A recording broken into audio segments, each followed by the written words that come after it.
Hello student, आज की इस वीडियो में हम बात करेंगे चैप्टर नंबर 2 उपभोक्ता व्यवहार का सिद्धांत। और ये है हमारा व्यष्टि अर्थशास्त्र का वीडियो नंबर 7, ठीक है ना, जिसमें आज हम बात करेंगे किसकी, उपयोगिता के बारे में, यानी कि यूटिलिटी। उपयोगिता का दूसरा नाम तुष्टिगुण भी होता है, हिंदी में तुष्टिगुण भी कहा जाता है इसको, जिसका मतलब होता है आवश्यकता संतुष्टि की शक्ति।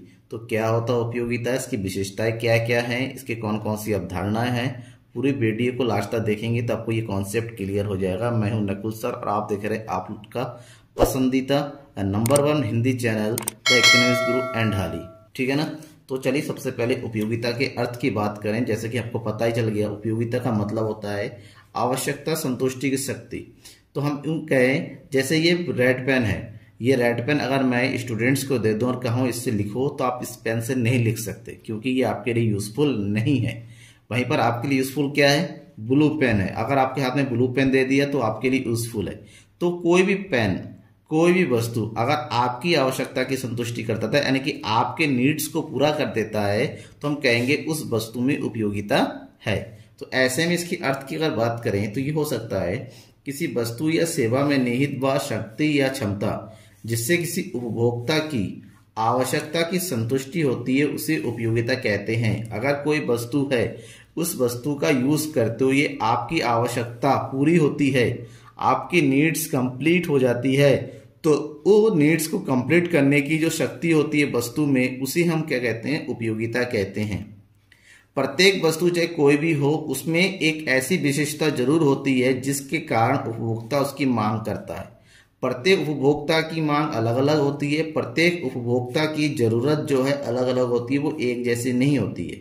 तो उसकी जरूरतों के हिसाब से वो अपनी मांग करता है। तो जिस वस्तु की विशेषता को देखते हुए वो मांगता है, उसकी विशेषता को ही हम क्या कहते हैं, उपयोगिता कहते हैं। चाहे वो उपयोगिता लाभदायक में हो चाहे हानिकारक हो, ठीक है ना। ये डिपेंड करता है कि उपभोक्ता की मांग क्यों कर रहा है और उपभोक्ता की आवश्यकता क्या है, ठीक है ना। अब उपभोक्ता की आवश्यकता के हिसाब से ही वस्तु की उपयोगिता निर्धारित होती है, जो कि लाभदायक में यानी कि प्लस में और माइनस में भी हो सकती है, ठीक है ना। वास्तव में उपयोगिता होती क्या है, उपयोगिता होती है इच्छा की तीव्रता का फलन, यानी कि इच्छा की तीव्रता। उपभोक्ता में किसी वस्तु को पाने की तीव्रता क्या है, उसकी संतुष्टि की तीव्रता का स्तर क्या है, यही उपयोगिता बताता है। जैसे जैसे वो किसी वस्तु को उपभोग करता रहता है, वैसे वैसे उसको उस वस्तु के प्रति जो उसकी इच्छा की तीव्रता है वो धीरे धीरे कम होने लगती है। यानी कि उस वस्तु से मिलने वाली उसकी उपयोगिता की जो वो है मार्जिनल यूटिलिटी, वो धीरे धीरे कम होती रहती है। तो ये होगी उपयोगिता। अब हम बात करेंगे उपयोगिता की विशेषताओं के बारे में। उपयोगिता की कुछ प्रमुख विशेषताएं हैं जो मैं आपको बता रहा हूँ। 5 प्रमुख विशेषताओं के बारे में आपको बताऊंगा। सबसे पहली विशेषता है उपयोगिता एक मनोवैज्ञानिक धारणा, अर्थात उपयोगिता हमारी मन की धारणा, उपयोगिता मन से जुड़ी हुई है, ठीक है ना। प्रत्येक वस्तु चाहे कोई भी हो, ठीक है ना, वो हमारे मन से, हमारे मन को पता चलता है उस वस्तु को इस्तेमाल करके हमें खुशी या संतुष्टि मिली या नहीं मिली।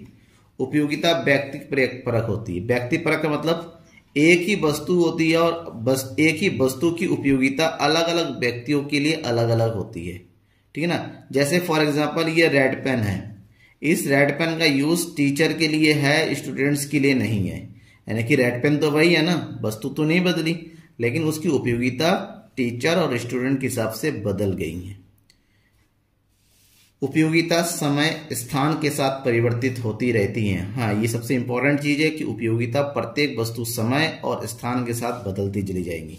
जैसे अगर हम कहें वूलन क्लॉथ की बात करें, वूलन क्लॉथ की डिमांड जो है विंटर में ज़्यादा होती है, यानी कि ठंडी में ज़्यादा होती हैं, जबकि कॉटन क्लॉथ यानी कि सूती कपड़े की डिमांड जो है कब ज़्यादा होती है, समर में, गर्मियों में ज़्यादा होती हैं। तो ऐसे में वस्तु वही है लेकिन समय के आधार पर बदलती चली गई हैं। उसी तरह हम स्थान के आधार पर रहे, अगर हम पहाड़ी क्षेत्रों में जाएंगे तो वहाँ पर जो है वूलन क्लॉथ की जरूरत पड़ती है, और वहीं पर अगर हम साउथ की तरफ चले जाएंगे तो हमें कॉटन क्लॉथ की जरूरत पड़ेगी। तो स्थान के आधार पर भी वस्तुओं की उपयोगिता बदल गई। उपयोगिता नैतिक सिद्धांतों से प्रभावित नहीं होती है। आप अच्छे हैं, ईमानदार है, बेईमान है, इससे वस्तु की उपयोगिता पर कोई प्रभाव नहीं पड़ता है, ठीक है ना। चोर को भी खाना खाना है और ईमानदार आदमी को भी खाना खाना है, तो वस्तु खाने की उपयोगिता दोनों के लिए होती है, ठीक है ना। मतलब जिस हिसाब से लोगों की उपयोगिता संतुष्टि हो जाती है, वस्तु की उपयोगिता होंगी। और उपयोगिता का अर्थ अनुमानित संतुष्टि है। प्रत्येक व्यक्तियों की मिलने वाली संतुष्टि कितनी है, ये अनुमानित होती है।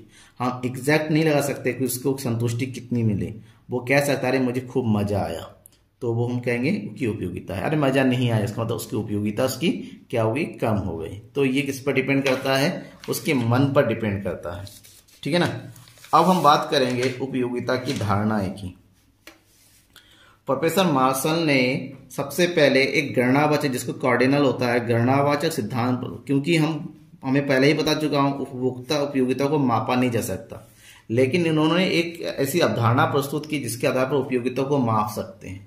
उस हिसाब से उपयोगिता की दो अवधारणाएं हुई, सीमांत उपयोगिता और कुल उपयोगिता, मीन्स मार्जिनल यूटिलिटी, जिसको शॉर्टकट में एमयू बोलते हैं, और कुल उपयोगिता यानी कि टोटल यूटिलिटी, जिसको शॉर्टकट में टीयू बोलते हैं। इन दोनों के बारे में पढ़ेंगे। सबसे पहले सीमांत उपयोगिता के बारे में पढ़ लेते हैं। सीमांत का मतलब होता है एक अतिरिक्त, मतलब जितना भी है उसमें एक ज्यादा या कम, एक का जहां पर केवल एक की बात होती है वो होती है सीमांत। जब किसी वस्तु की एक अतिरिक्त इकाई का उपयोग करने से जो अतिरिक्त उपयोगिता मिलती है उसे सीमांत उपयोगिता कहते हैं। पहले वस्तु का हमने यूज किया, उससे 20 से अगर कहें कि हमें 20 यूटिल की उपयोगिता मिली। यूटिल जो है प्रोफेसर मार्शल के द्वारा दिया गया उपयोगिता का माप है। और दूसरे वस्तु का उपयोग किया, उससे 15 उपयोगिता मिली, यानी कि एक पहले था, एक किया तो 15 और आ गया। तो इस तरीके से एक अतिरिक्त वस्तु का उपयोग करने से जो अतिरिक्त उपयोगिता मिलती है उसे ही हम जो है सीमांत उपयोगिता कहेंगे। प्रोफेसर सैमुअल्सन ने सीमांत उपयोगिता के बारे में कहा है कि सीमांत तुष्टिगुण उस अतिरिक्त तुष्टिगुण को बताती है जो वस्तु की एक अंतिम अतिरिक्त इकाई से प्राप्त होती है, जिसका फार्मूला है mu equal to TUN minus TUN। जो भी आपकी कुल उपयोगिता होगी उस कुल उपयोगिता से उससे ऊपर वाली से पहले वाली इकाइयों की कुल उपयोगिता को हम क्या कर देंगे, माइनस कर देंगे, तो सीमांत उपयोगिता प्राप्त होगी। एग्जाम्पल ले लेते हैं। ये उपभोग की इकाइयां, पहली इकाई से 40, दूसरी इकाई से 30 धीरे धीरे उपयोगिता क्या होती है, घटती चली जाती है। ये हमारा नेचर है कि बस प्रत्येक व्यक्ति जब भी किसी वस्तु का उपयोग करता चला जाता है उससे मिलने वाली उपयोगिता धीरे धीरे इसकी घटने, कि उसका इंटरेस्ट उस वस्तु से घटने लगता है, ठीक है ना। अब इसी को अगर हम ग्राफ में दिखाएंगे तो कैसे हो जाएगा, उपभोग की पहली इकाई से कितनी यूटिलिटी मिली, 40, फिर 30, फिर 20, 10, 0, -10 और ये हो गया -20। जब इसको हम ग्राफ बनाएंगे तो कुछ इस तरह से बनेगा ये ग्राफ, ठीक है ना। तो ये हो गया हमारा MU का ग्राफ, ठीक है ना। तो कुछ इस तरह से बनेगा हमारा मार्जिनल सीमांत उपयोगिता। अब हम कुल उपयोगिता की बात करते हैं। कुल उपयोगिता यानी कि टोटल यूटिलिटी, उपभोग की सभी इकाइयों से उपभोग से जो उपभोक्ता को उपयोगिता प्राप्त होती है उसे कुल उपयोगिता, यानी कि जितनी भी उपभोग की इकाइयां हैं सभी इकाइयों को हम उपभोग करने से जो भी उपयोगिता मिलती है उसका टोटल जो है कुल उपयोगिता होती है, ठीक है ना। दूसरे अर्थों में कह सकते हैं उपभोग की विभिन्न इकाइयों से प्राप्त सीमांत उपयोगिता का योग कुल उपयोगिता होती है। जितनी भी वस्तु सभी का हम टोटल कर देंगे, प्लस कर देंगे, जो मिलेगा वही कुल उपयोगिता होगी, जिसका फार्मूला होता है TU equal to summation M, सभी सीमांत उपयोगिताओं का योग। जैसे सीमांत उपयोगिता दी हुई है, अब पहले यूनिट पे सीमांत उपयोगिता 40 है तो टोटल यूटिलिटी भी 40 है।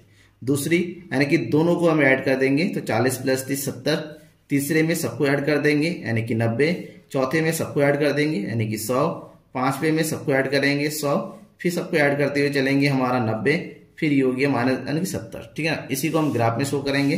पहले यूनिट से कितना मिला, 40 यानी कि ये पॉइंट। दूसरे यूनिट से टोटल मिला के कितना हुआ, 70, ठीक है ना। तीसरे यूनिट से कितना मिला, 90 यानी कि दिस पॉइंट। फिर कितना है, चौथे से 100 यानी कि दिस पॉइंट। पांचवे से भी कितना है, 100 यानी कि दिस पॉइंट। छठे से कितना मिलेगा, 90, और सातवें से कितना मिलेगा, 70 यानी कि दिस पॉइंट। अब सारे पॉइंटों को हम क्या करेंगे, आपस में मिलाएंगे जस्ट लाइक दिस। तो ये जो ग्राफ बनेगा हमारा टोटल यूटिलिटी का बनेगा, कुल उपयोगिता का बनेगा, ठीक है ना। उसके बाद एक टॉपिक बचता है हमारा सीमांत उपयोगिता और कुल उपयोगिता में क्या संबंध होता है। तो ध्यान में रखिएगा, यहाँ पर संबंध को मैं बता दूं कि मार्जिनल यूटिलिटी और टोटल यूटिलिटी में संबंध की अगर बात करें तो 3 ग्रुप में बन सकते, 1, 2 और 3। जब एमयू हमारा प्लस में है तो टोटल यूटिलिटी भी प्लस में है, एमयू प्लस में है तो टोटल यूटिलिटी बढ़ रहा है, एमयू जैसे ही हमारा 0 हो गया टोटल यूटिलिटी सबसे ज्यादा है, यानी कि 100 उससे ज्यादा। लेकिन जैसे ही हमारा एमयू माइनस में चला जाएगा टोटल यूटिलिटी क्या होगा, घटने लगेगा, ठीक है ना। इसको हम जो है पॉइंट में है कि आरंभ में टीयू और एमयू दोनों प्लस में होते हैं, उसके बाद जब एमयू धनात्मक होती हैं, ठीक है ना, जैसे यहाँ पर है प्लस में, तब टोटल यूटिलिटी वृद्धि होती रहती है। जैसे ही एमयू हमारा 0 हो जाएगा टीयू सबसे ज्यादा होगा, अधिकतम होगी, और एमयू की ऋणात्मक होने पर टोटल यूटिलिटी घटने लगती है, ठीक है ना। Thank you.